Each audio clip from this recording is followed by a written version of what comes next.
So yesterday evening I sat down and I was just about to feed the tank, and all of a sudden the power went out. So I went over here to my car, and luckily I had this little power inverter, 80 watts as you can see there. I hooked that up to an extension cord and I ran it straight to the tank, directly to the return pump and the wave maker, and I just left that going.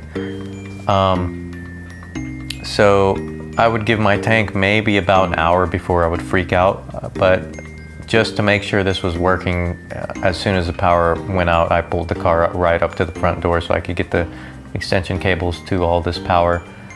The one thing I was worried about was that I could not connect, or I did not want to connect the heater. I didn't want to overdo it.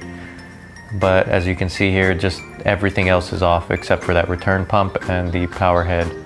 And you can see the flow moving in there. The car did not have to be on constantly, so I would turn the car on, charge up the battery a little bit, and then I would turn it off and just let it run, because I don't have a power backup battery supply. Which this would probably also work if you had a battery backup supply power. You could actually probably pull the car up just to charge that battery backup. So just to give you an extended time. I haven't heard too many people talk about this kind of idea. But luckily the power was off for only about 2 hours, and it wasn't a big issue, but it did scare the hell out of me. And ironically, the day before this happened, I was talking to Dave's nano tanks about, you know, the thunderstorms going on around here. Don't know why the power went out, but I explained to him exactly what my plans were to do, and behold, the next day it happened. So just keep a good plan, guys, for these power outages. Here's the tank today. It's the day after. Everything is good. No major issues, nothing but the corals kind of irritated that the light went off, and that's about it. But they would make it. You can keep lights off for a couple of days and everything should be okay. Gotta make a plan, guys.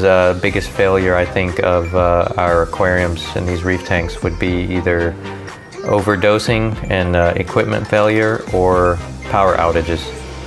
So make a plan.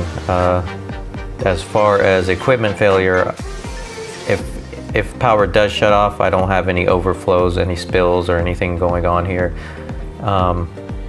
Overdosing, there is always a possibility of a dosing pump failing somehow, but I doubt it. It's a lot more likely to have a power outage, which is common. The grid and the system is not infallible. All right, that is it. Thanks for watching, guys.